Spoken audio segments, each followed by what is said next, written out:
Hey all, it's Tom. A few weeks ago, I put out a video, of a Tom Chipwood knife that I have in a Wade, a Josh Wade Hunter, and I was going to go back through my knives. I've had a lot of time to work with them that I didn't have before, so I wanted to bring you kind of an update.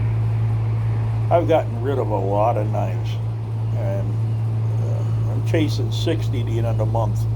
So, with the walker and everything, I'm not doing a whole lot. So, I just kind of sitting back now, and I got to whittle down, just stuff that I really enjoy having.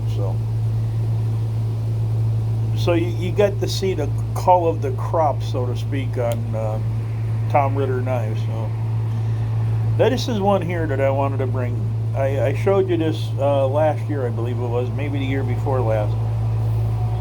Now this is a Imperial Hunter Set, and I had two of them. I had a Forest Master set that I gave to my son, and I had the small hatchet and everything that went with it, and he's been loving it. So let's take a look at this. So obviously this is the main knife. It's basically a 5-inch hunter knife. It's like an 1/8 inch thick. Now, these you could find at hardware stores when I was a kid for, I think they were like $3.95. Sometimes you get them for $2, but that was, just the knife itself. It wasn't the kind of like a set. They did make these in a bunch of different sets. They had the Forest Master, which was colonial. This is the Imperial set, and then they had one that was called a Sergeant. And that had a pair of Sportsman's pliers in it. And it was like a shear to cut off wings and clippers and stuff. It was a neat little set. I might just look for one of them someday and pick one up. But in the meantime, like I said, it's a little 5-inch blade. Beautiful little thing. Oh, look at that. It's 3D. It's got a really thin guard on it, but it does what it's supposed to. I mean, it doesn't let your hand slip up. 2 pins holding plastic scales on a full tang. So this is a full tang, but it's only an 1/8 inch thick, so it might even be that's an 1/8. So these plastic tangs, they always had, you see that elk on there, or caribou, whatever it is. They always had them on there, and it come in different colors. There was white, tan, stag looking one. They have a really nice tip. Usually, and they usually take a razor sharp edge because well, this one hasn't yet, but they're so thin that they usually take a razor sharp edge. They're flexible enough to where if really wanted to fillet fish with them, you could.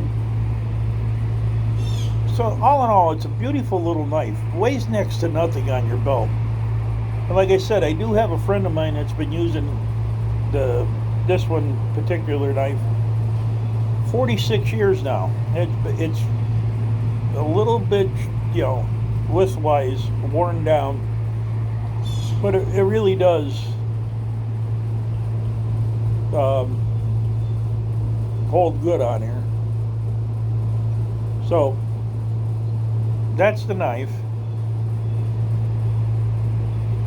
You can't beat these knives. They're great little clip points. Like I said, they're really light. They're agile. They have flat and non-contoured scales which just fall into your hand perfect. I mean, these older knives, for some reason, even though they didn't have a contour to handle 90% of them, they just fit your hand beautiful. They'll have that little heel down there to hold your hand in. If you want to do, split the skin on something, it doesn't get in the way. It's not obtrusive with that. Stainless steel pin, stainless steel blade. I believe this is just plain 440. Great little knives, but some of them were carbon. Some of the colonials were carbon blades. Now this is the sheath that comes with it. It's just a plain thin leather sheath, and believe it or not, these things did hold up for quite a while. It's got just 2 belt loops cut, or 2 belt notches cut in the back, slits. 1 retention strap. Great little knives, they really were. Roughed out on the back. Now, when I bought this one's like brand new. You see, there's no staining on the sheath or anything. This knife was brand new when I bought it. So down here in this pouch, which there's enough room in this pouch, I could put a ferro rod if I wanted to, or a diamond sharpener. Then undo that retention strap down there and pull it back through the bail. And then what you have is a pocket knife. Now this particular model, usually you get Camp Kings or Forest Master Camp Kings. This is a D&E. It's made by Imperial, but this is the Diamond Edge brand.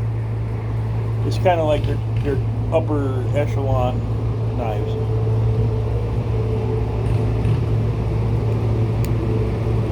So it is etched on the blade.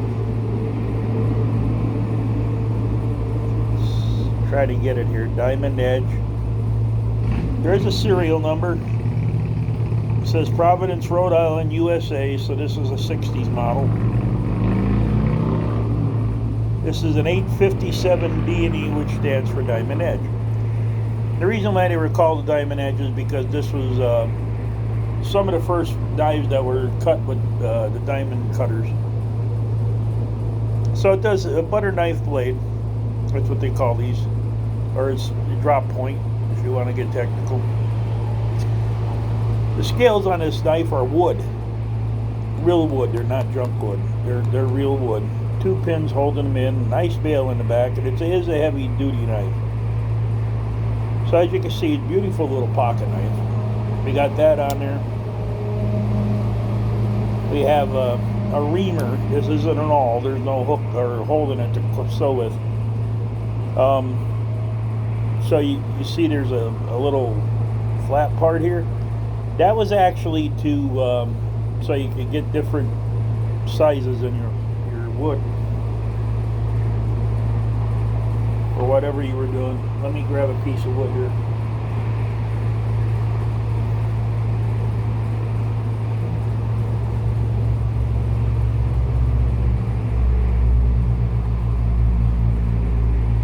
Now the nice thing about this Reamer,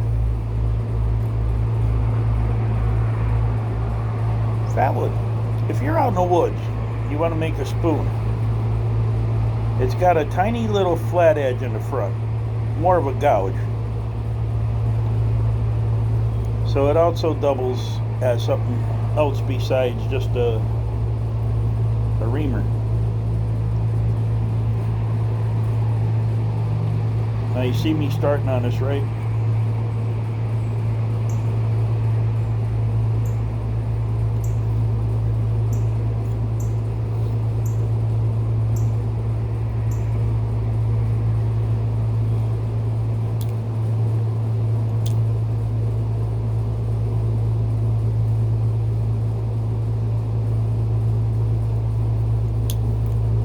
So in just that little bit of time, if I wanted to make a spoon, I mean, it'll make your bowl on your spoon pretty fast. So that's a nice little addition on there. This is all nice heavy stainless steel. What's that? Snap. Now back in my day when these knives came out, we had bottles that you needed to pop the lids off of. They weren't screw tops. So you have a nice little bottle opener there and a flathead screwdriver. And now with all of these knives, including the Forest Masters, and then the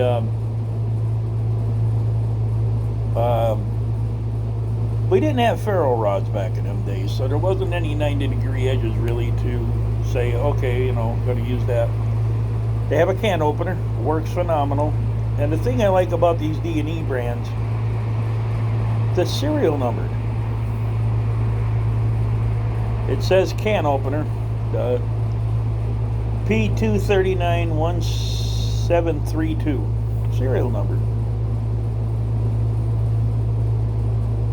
A lot of you old timers will remember these knives because we all had them when we were kids. Like I said, they were reasonably priced. You could afford them, first knives for kids hunting and stuff. And a lot of people, and I knew a lot of adults had them. My uncle had the Forest Master set that I had. That's how I learned about him. That was his main knife for 60 years. And literally, his knife looked like this. That's about all there was left to the blade. I mean, it was, because it is a flat grind, so you don't have to worry about, you know, wearing it off past the edge.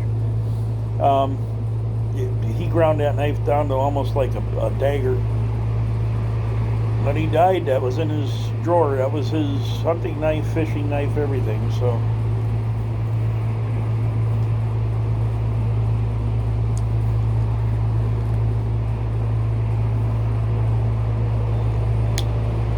yeah, so that's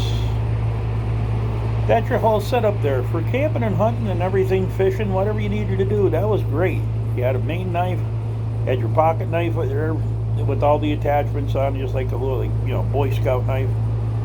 And before Swiss Army knives came around our area, that was basically your Swiss Army knife. They had the Forest Master, the Camp Kings, these Diamond Edge brands. There was a whole slew of that type of knife around. Let me dig through this for 1 second. Yep, there it is. I knew it was. Alright. So just for a comparison, this is the Forest Master. The other one was stainless. This one's carbon. Still with the bail on the back. This is a very old model. Now with this one, that's your Reamer.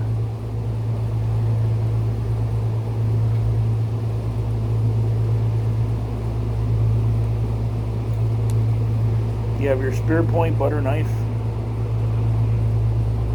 This is a Colonial, by the way. Colonial and Imperial all made the same knives, basically. Same company out of the same area. God bless me. Thank you, Tom. You're welcome. Can opener, Phillips.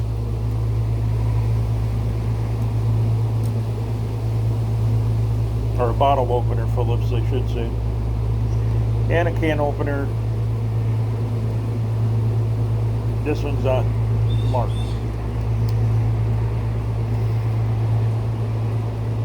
See, the bodily functions won't stop. There's 2 pins that hold it together, and you know, some nickel steel bolsters. They are steel. This is actual bone. This is a plastic. So it's a better, say, quality, better made knife than that one. But it's the same type. Just to give you a comparison on knives. So, great knives. If you can find one, pick them up. They're usually dirt cheap. This one I think I picked up on eBay for like $5. No, $7.50 with shipping. So yeah, the Colonial Forest Master, the Imperial Hunting Sets. Look them up. They're fun stuff to have. So this is Tom, and thank you for your time and your patience. Hope you liked the video. Hope you like the knives. And we'll see you guys on the next one.